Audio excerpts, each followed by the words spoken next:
College football season is starting, which means it's time for some bold predictions. And what better place to start than the premier conference in the country, the SEC? Here are 4 early predictions that go against the grain.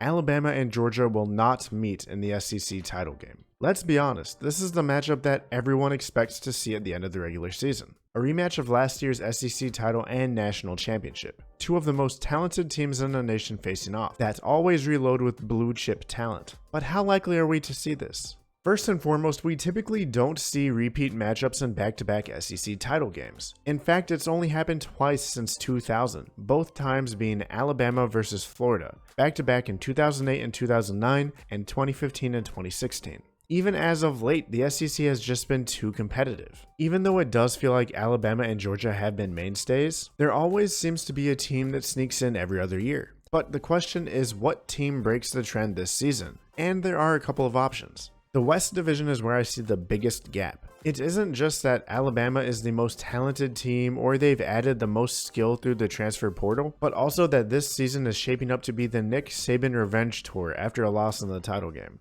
That being said, Alabama showed they were human last season. Despite having a Heisman-winning quarterback at the helm, they lost to Texas A&M and Georgia and were on thin ice against Florida, Arkansas, LSU, and Auburn. However, Nick Saban's teams did what they do best in those games. Win. The biggest threat to Alabama in the West is likely Texas A&M this season, a team that's probably a year or 2 away for competing for a national title, and that's likely the level they would need to play at to beat Bama in back-to-back seasons. The East feels a bit more competitive, which is the polar opposite of last year. Last season, Georgia dominated every SEC team they faced in the regular season before stumbling against Alabama in the SEC title game. The closest any team got was 17 points. It's unrealistic to expect a repeat performance, and while I think Georgia will be a great team, there is opportunity for another program to snatch the crown.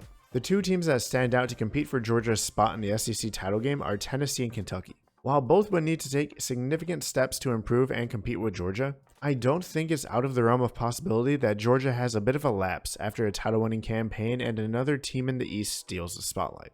Arkansas does not finish this season with a winning record. Take a breath, Arkansas Nation. I don't think this is a bad team. In fact, I believe this will be one of the best teams the Razorbacks have fielded in recent memory, which unfortunately isn't saying much.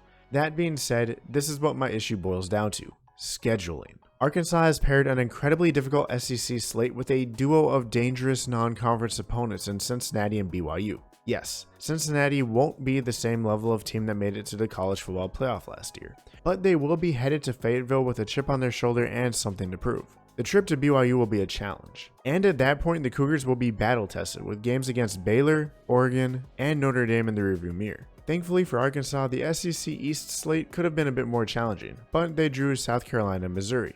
They do still have the SEC West to contend with, which can be a challenge week in and out. It doesn't help that the schedule is front-loaded with Cincinnati, Texas A&M, and Alabama in the first 5 games. By week 6, we'll likely have a good idea of the trajectory of the season. Notice I didn't say Arkansas finishes with a losing record. Let's not get too crazy here. If they match their 4-4 SEC record from last season and lose to both Cincinnati and BYU, they finish up 6-6 in the regular season, which I think is certainly a possibility. However, they could shut me up early in the year if they can win 3 or 4 of their first 5 games. The SEC East will be on par or stronger than the SEC West this season. In recent history, the SEC West has widely been considered the cream of the crop in the conference. Since 2013, SEC teams have won a national championship, and 10 times they've come from the West. However, we could see a paradigm shift this season. The middle of the pack in the SEC East should all see improvement. I'm expecting Tennessee, Kentucky, Florida, and South Carolina to take significant leaps this year. Out west, LSU looks to be in rebuild mode. Ole Miss lost their star quarterback and will likely not be returning to a New Year's Six Bowl after a standout 2021. Mississippi State is just as unpredictable as ever, and Auburn could turn into a reality show in the front office side of things if there's an early season collapse. This should be the year the East finally steps outside of the West shadow, but the question will be, for how long? Texas A&M will not go 8-4. That's right, you heard it here first. This is where the jokes stop. Sure, they could have stopped in 2020 when the Aggies put together a 9-1 season and were a sliver away from making the college football playoff. But of course, that was a Mickey Mouse season, and after skipping out on their bowl game, the Aggies finished, you guessed it, 8-4 last year. This A&M team comes in with a lot of momentum. A win against Alabama, one of the best recruiting classes of all time, and a top 10 preseason ranking. But if you're a true Aggie, you're familiar with this feeling, and another starts to creep in.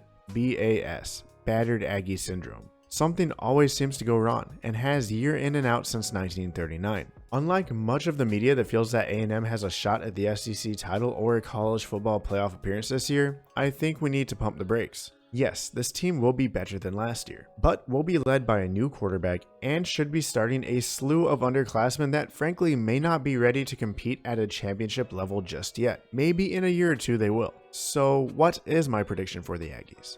I think the team takes a step in the right direction, albeit a small one, winning 9 games this year. If you want to see 4 bold predictions for the Big 12, check out this video here, and as always, have a great day and see y'all at the next one.